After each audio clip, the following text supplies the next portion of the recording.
চলেন আজকে কথা বলবো বাইকের মাইলেজ কীভাবে বাড়াইতে পারবেন। আপনারা বাড়াইতে পারবেন মানে বাইকে মানে মাইলেজ কীভাবে বেশি নেওয়া যায়, মানে 50 সাজেস্ট করে কোম্পানি, আমরা 51 কীভাবে নিয়ে যাব।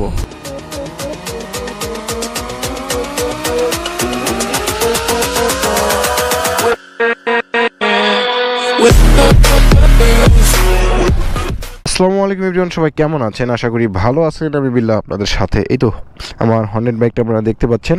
আর হর্নেটে আপনারা কত ভিডিওটা দেখেছেন যে টেলটিটা খোলা ছিল, বাট এখন আর খোলা নাই, আবার লাগাই নিছি। খোলা লাগানো খোলানো এই আর কি চলতে থাকে ডেলি আমার কাজ। দেখেন কিছুক্ষণ আগে বৃষ্টি দিয়ে আমি একটু আসলাম, এই সাইডে দেখেন কাদা ঢুকে গেছে, কি বলবো মানকাটে কাদা ঢুকে গেছে। তো চলেন আমরা রাইড শুরু করি আমাদের বাইক নিয়ে। ওরে বাবা রে, সিট গরম হয়ে গেছে রোদের বাইকটা রাখে আমার। তো যাই হোক, সবাই ভালোই আছেন। আমি ভালো না থাকলে আমার ভিডিও কেমনে দেখতেছেন ভাই? ভালো তো অবশ্যই আছেন।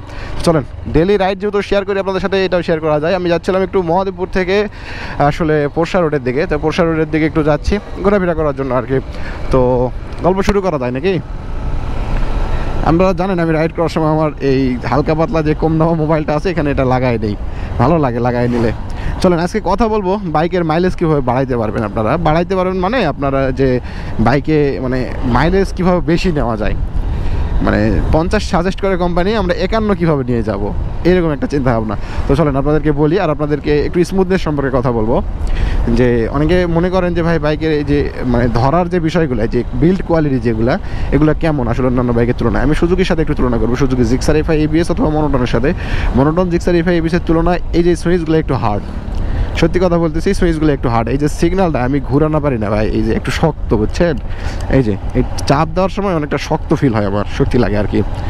আর এটার আবার একটা ভালো দিক আছে, সেটা হচ্ছে হর্নেটের যে চাপাগুলো, হোন্ডার বেশিরভাগ বাইকে এক্সলেট বলেন তারপর হর্নেট বলেন, এই বাইকের যে এই আপনার হাতে ধরা যে বিষয়টা, এই যে আপনার গ্রিপটা, হাতের হ্যান্ডেল গ্রিপ যেটা খুবই স্মুথ আর খুবই নরম, মানে ধরে একটা ফিল পাবেন, স্মুথই ফিল হবে আপনার। আর ব্রেক আর ক্লাসের কথা যদি বলি, এটা তো অতুলনীয়। এই দুটা তো মানে সেই লেভেলের ব্রেক। সামনের ব্রেক যেমন, পিছনের ব্রেক তেমন। পিছনে তো সিবিএসেরটা পিছনেরটা ধরলে সামনেরটা ধরা যায়, আর ক্লাসগুলো তো সেই স্মুথ। তো চলেন ক্লাস স্মুথ, ব্রেক স্মুথ, এই নিয়ে আমরা মাইলেজ কীভাবে বাইকের বাড়াবো তো আপনাদের সাথে আমি শেয়ার করি কীভাবে মাইলেজ বাড়ানো যায় বাইকের। দেখেন আমি বাইকটা রাইড করছি, এই দেখেন সুন্দরভাবে আমি যাচ্ছি। আপনি কোথায় যাচ্ছেন, আপনার তেমন কোনো জরুরি কাজ নাই যেখানে একবার আপনাকে 100তে যাইতে হবে, ওইরকম কোনো কাজ নাই। বাট আপনি যাচ্ছেন খুব ধীরে সুস্থে, রিল্যাক্সে, মানে একটু বাইক চালানোর মুডে বের হয়েছেন, বিকালে ঘোরার মুডে বের হয়েছেন, এরকম একটা অবস্থায় আপনি যাচ্ছেন। এই যেমন সামনে দেখেন কত জোরে যাচ্ছে, ওনার কাজ আছে, দোকানপাট আছে, মাল নিয়ে যাইতে হবে, এই জন্য এত জোরে যাচ্ছে। বাট আমার তো কাজ নাই, আমি ধীরে সুস্থে যাচ্ছি। তো চলেন এখন 50 মাইলেজের থেকে 51 কীভাবে আমরা নিয়ে যাব। দেখেন আমি বাইকটা চালাচ্ছি, এই দেখেন 5 গিয়ারে আছে আমার বাইক, থ্রোটল আছে 3-এ, আর দেখেন 40-এ বাইক চলতেছে। আমি এই রাস্তাটা পুরাটাই যাব। দেখেন সামনে একটু গ্যাঞ্জাম হালকা মনে হচ্ছে, সামনে ভ্যান আসতেছে, বাট আমি এখানে কোনো ব্রেকে তো হাত দেবো না, ক্লাসেও হাত দেবো না। দেখেন আমি চলে যাচ্ছি রিল্যাক্সে চলে যাচ্ছি না। এইভাবে আপনি ডেলি রাইড করবেন, এই যে সুন্দরভাবে 46, 47, 50 উঠে গেছে। দেখেন আপনি 60 তুললেও সমস্যা নাই, এই যে দেখেন 50 মিটারে 50 উঠে গেছে। আপনি এখন ধীরে ধীরে যাচ্ছেন। দেখেন আমি কিন্তু থ্রোটল ছেড়ে দিছি, ইঞ্জিনের উপরে কিন্তু ক্লাস ছেড়ে দেওয়া আছে। এইভাবে যাইতে হবে, এইভাবে আপনি রাইড করবেন, আপনার বাইকের মাইলেজ 100তে 100 পাবেন, 100তে 100 পাবেন। কিন্তু রাফ যদি চালান, থ্রোটল লাগিচ্ছে না, আপনি ইচ্ছা মতো থ্রোটল দিচ্ছেন, তাহলে তো হবে না। 3 RPM দিচ্ছেন, 3 RPM-এ মনে করেন 43-45 চলতেছে, এটা তো ভালো। আর আরেকটা কথা বলবো, সেটা হচ্ছে বাইকের চেন ভালো রাখতে হবে, প্লাস আপনার সামনের এয়ার প্রেশার, সামনের চাকার এয়ার প্রেশার, পিছনের চাকার এয়ার প্রেশার, দুইটা যেন অবশ্যই ভালো থাকে। এই জিনিসটা অবশ্যই খেয়াল রাখবেন ভাই, কেননা এয়ার প্রেশার যদি কম থাকে আপনার বাইকের শক্তি লাগবে বেশি, শক্তি বেশি লাগার কারণে আপনার মাইলেজ কম পাবেন। এই যে এই অবস্থায় আমি রাইড করতেছি, আমি স্মুথলি রাইড করতেছি, আমি 55 কিলো মাইলেজ পাবো এইভাবে যদি আমি যাই।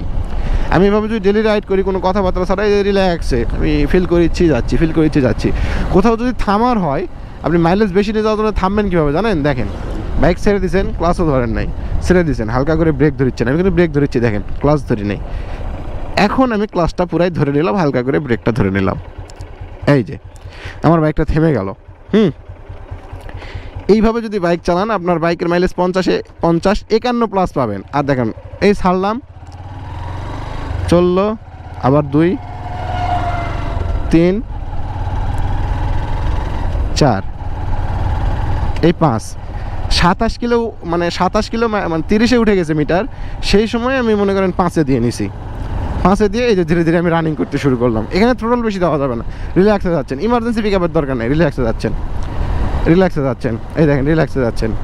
এইভাবে গেলে ভাই আপনার মাইলেজ অত্যন্ত বেশি দিবে, বাইকে যেটা পান তার থেকে 1-2 কিলো বেশি পাবেন। হ্যাঁ, এখন আপনাদেরকে বলি মাইলেজটা বেশি আর কম বেশি হওয়ার কারণ কি। এটা তো কার্বোরেটর ইঞ্জিন, এফআই ইঞ্জিনটা তো না, বুঝছেন।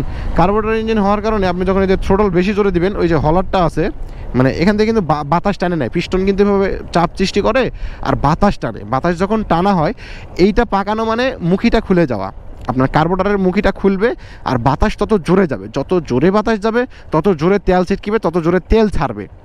কথাটা বুঝেন, এই পিক আপ তেল ছাড়া আর এই আপনার এই কার্বোরেটরের মুখটা ফাঁকা হওয়া, এই দুইটাই কিন্তু আপনার আরপিএম করে, মানে এই যে পিক আপটা করে, ঠিক আছে। এটা যখন জোরে পাকাবেন তখন যত জোরে ফাঁকা হয়ে যাবে তত জোরে তেল আর তত জোরে বাতাস যাবে, তত জোরে পিস্টনের ভিতরে আপনার তেল পড়বে, তেল পড়ার কারণে তেল বেশি পড়বে, ইঞ্জিনটা পাওয়ার পাবে, শক্তি পাবে, বাইকটা টান বেশি উঠবে, ঠিক আছে। এই জন্য আপনার বাইকের তেল বেশি খাবে। আর এইভাবে গেলে কি হচ্ছে দেখেন, আমি গিয়ার বেশি দিয়ে নিলাম, গিয়ার কিন্তু বেশি দেওয়া আছে, আমি আরপিএম দিয়েছি খুবই ধীরে, দেখেন মাত্র 2-এ আছে আমার আরপিএম, গাড়ি চলছে 30-35। তাহলে দেখেন এখন যদি আরপিএম আমার ধীরে চলেছে, বাইকে তেল যাচ্ছে ধীরে, বাইক ধীরে যাচ্ছে মনে হচ্ছে না, বাইক কিন্তু জোরে যাচ্ছে, আপনার 5 গিয়ারে দেওয়া আছে, আমি কিন্তু শক্তি পাচ্ছি না। এখন যদি জোরে পিক আপ মারি বাইক কিন্তু সাউন্ড আসবে একটা, কিন্তু বাইক জোরে যাবে না। এই জন্য এইভাবে যদি রাইড করার মনে হয় আপনি তেল অত্যন্ত বেশি নিয়ে যাইতে পারবেন।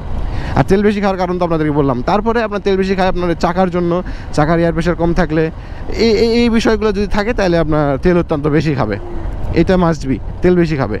তো তেল বেশি নিয়ে যাওয়ার জন্য, আর এই বাইকগুলো যেহেতু হন্ডা কোম্পানির বাইক, আপনারা জানেন হন্ডা কোম্পানির বাইক তেলের দিক থেকে মাস্ট বি সেরা, তেল অত্যন্ত কম খায় হন্ডা কোম্পানির যে কোনো বাইকই, তেলের দিক থেকে এনারা ভালো সাপোর্ট দেয় আর কি। তো তেল যেহেতু কম খায় আর সেই দিক থেকে আরও যদি একটু আমরা সাপোর্ট চাই তাহলে এই বিষয়গুলো, এই ট্রিক্সগুলো আপনাদের অ্যাপ্লাই করতে হবে, তাহলে আমরা তেল আরও সাশ্রয় করতে পারবো। আজান দিয়ে দিছে, দুপুরের টাইম হয়ে গেছে, চলেন আজকের ভিডিওটা এই পর্যন্ত শেষ করি। আসসালামু আলাইকুম, সবাই ভালো থাকবেন।